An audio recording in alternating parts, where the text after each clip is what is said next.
So today we will study about Laplace transform.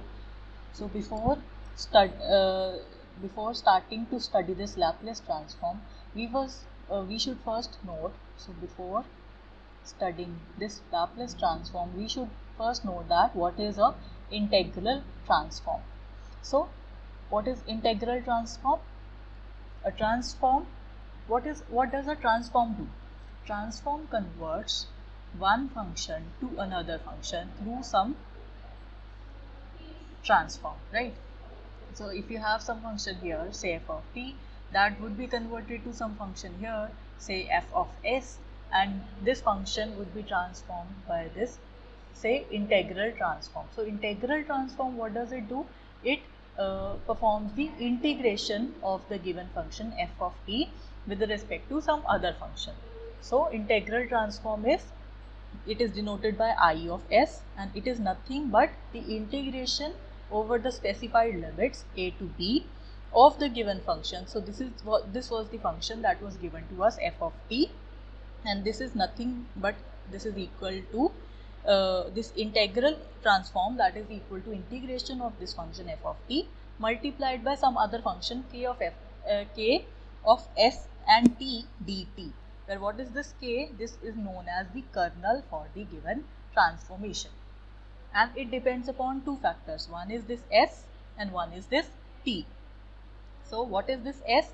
S is the variable of this domain. So this is the s domain and this is the t domain. So this kernel links both the s domain as well as the t domain. So depending upon this type of kernel, we have various transformations. For example, we have studied about the Fourier transform. So in Fourier transform, our kernel is of this kind, e to the power ist. So the Fourier transform of the function is defined like this: f of s or f of omega, whatever you would like to call it, integration from minus infinity to infinity of the given function f of t, and in place of this kernel kst, it is e to the power iota st dt. So this is the transform that we have studied, the Fourier transform. If you take your kernel to be e to the power iota st, if you take your kernel k of st to be sin st or cos st, so in this case we would have integration from minus infinity to infinity f of t. Either you would have here sin st dt or you would have cos st dt. So this now becomes Fourier sine transform. And if you take integration minus infinity to infinity of the given function cos st dt, so this becomes cosine, Fourier cosine transform. This is also depending upon the different values of kernel, what kind of integral transform do you have. Now if we take the kernel to be e to the power minus st, so in that case, and we take the limits of this a varies from 0 to infinity. So that means we have integration varies from 0 to infinity, the given function f of t multiplied by e to the power minus st dt. So this integral now is known as the Laplace transform. So what does Laplace transform do? It converts your t domain. So this is the t domain. It converts the t domain to the corresponding s domain by the operator L. This L represents the Laplace transform of operator. Laplace transform operator. So it converts some function f of t to another function f of s, right? And the formula for this is the operator L applied on the given function f of t results in capital F of s. So whichever function f is given to you, we will write the corresponding capital letter over here, capital F of s. And by definition, this is equal to integration from 0 to infinity f of t e to the power minus st dt. Now instead of this kernel, we have e to the power minus st. Where so this is the definition for Laplace transform. So next, can we find the Laplace transform of some constant function? So the function f of t, that is given to be k. So now can we find its Laplace transform? So for that we will find the Laplace transform of this f of t, that is integration from 0 to infinity of the given function, that is k, or we will first write the definition, f of t e to the power minus st dt. So it now becomes integration 0 to infinity k into e to the power minus st dt. So now k is constant, it will come out of integration. So we have integration from 0 to infinity e to the power minus st dt. And when you perform this integration, so you would have e to the power minus st, because the integration here is with respect to t.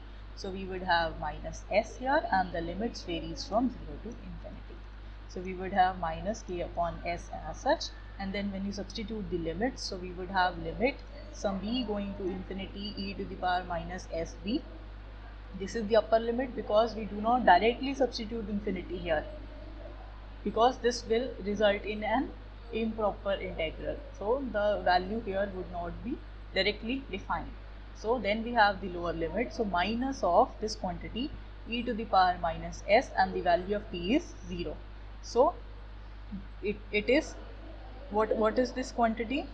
So if you see what is this quantity, when you substitute infinity here, so you would have e to the power minus infinity kind thing, and it could be written as 1 upon e to the power infinity. So it would be 1 by infinity, so this would be 0.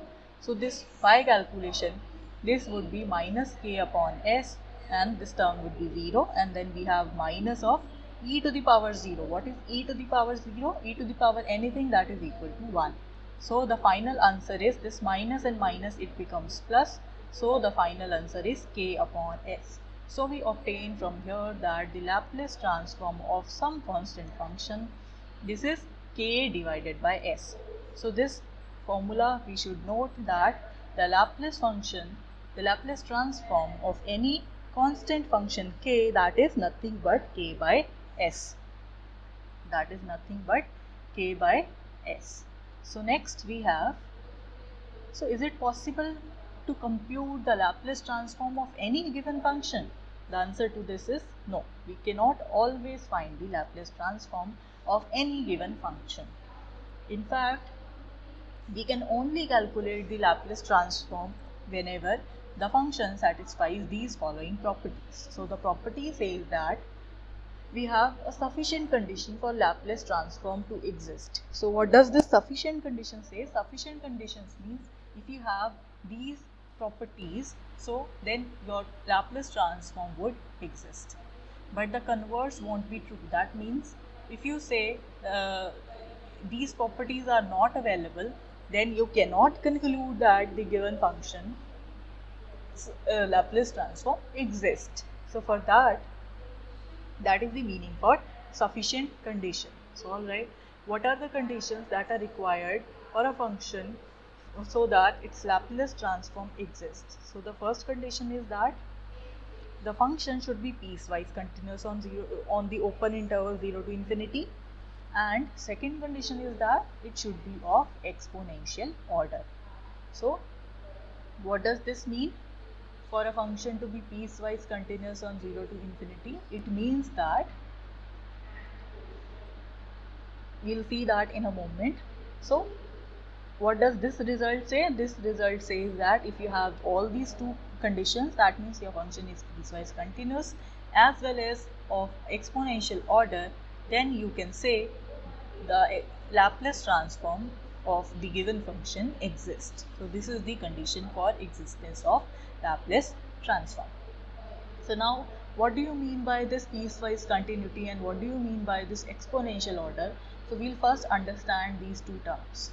To understand this piecewise continuity, we say that a function is piecewise continuous if it contains at most finite number of discontinuities. That means the number of discontinuities which are present in the given function, they are finite in number, and these discontinuities are of jump type discontinuities. So what does this mean, jump type discontinuities? So it means the value of function at the point of discontinuity that is not equal. So mathematically we say, if we are talking about the discontinuity at the point x is equal to c, so we have some point c here on this real line. So that means your function would have some value here and some value here. So that means it is continuous everywhere, here also and here also, right? But at this particular point, at the point C, the value of function is not same. Here it is from the left, it has value this one, from the right, it has value this one. So we say that the left hand limit of the given function f of t at the point C negative is a, which is a finite number, and at the right limit, that is p, which is also a finite number, but these two numbers, they are not equal to themselves. So that is the condition for jump discontinuity. So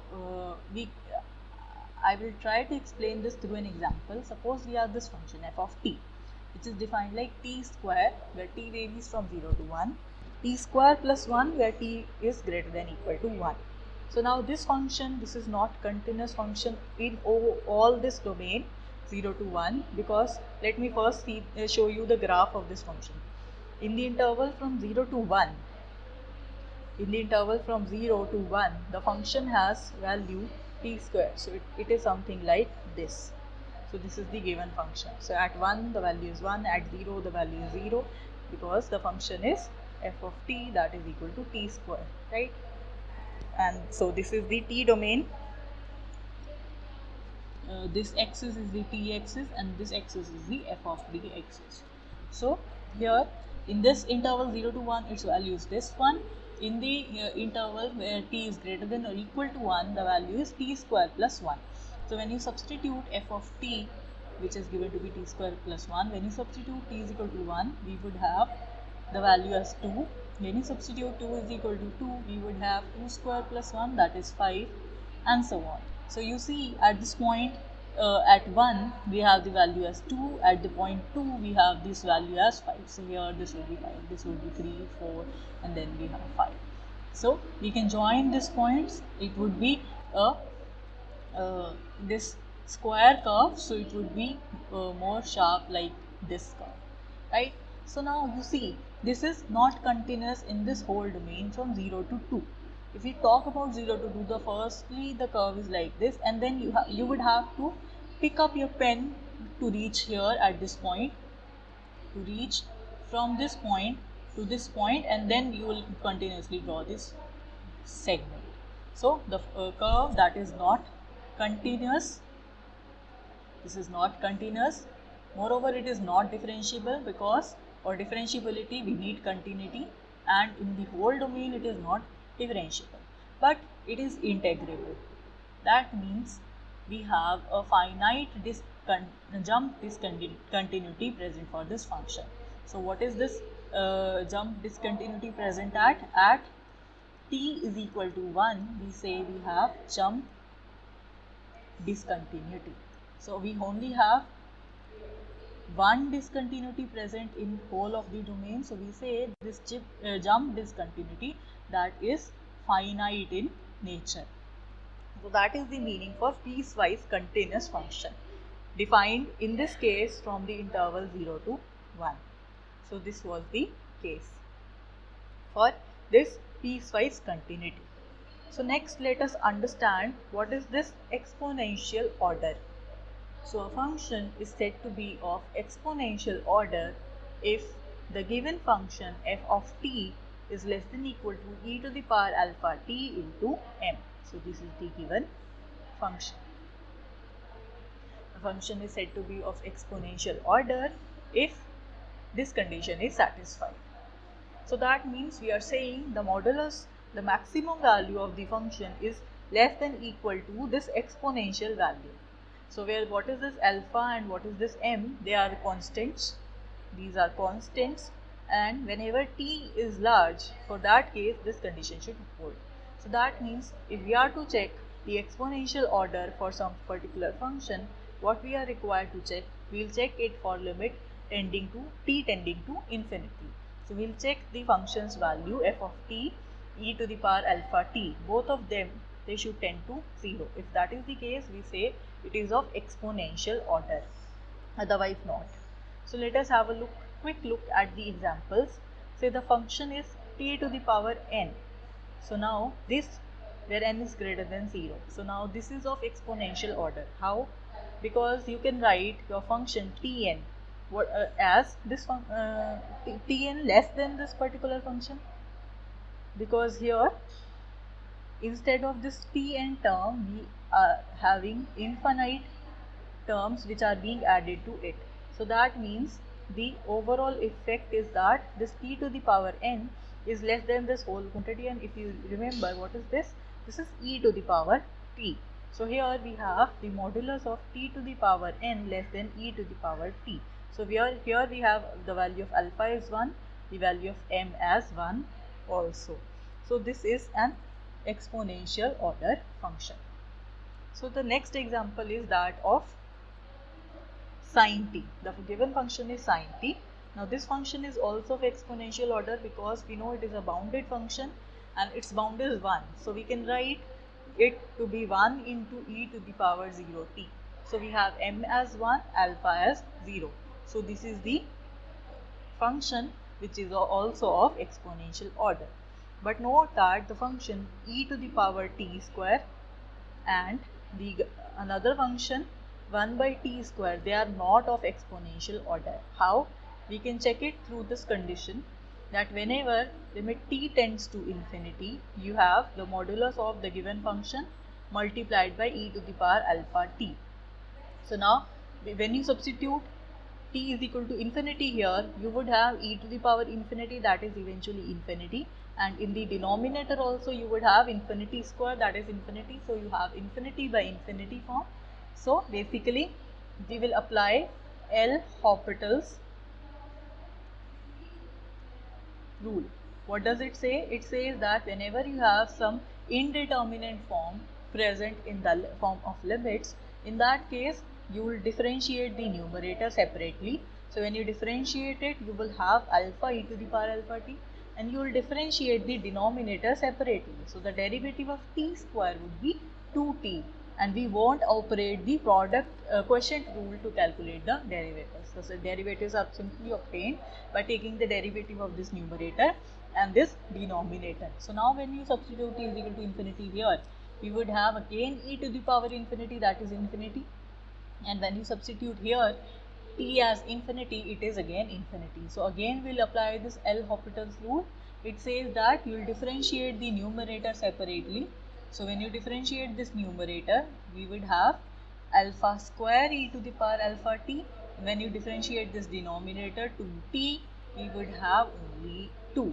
So here when you substitute the limit t is equal to infinity now, so you would have in the numerator as infinity and the denominator you would have the value 2.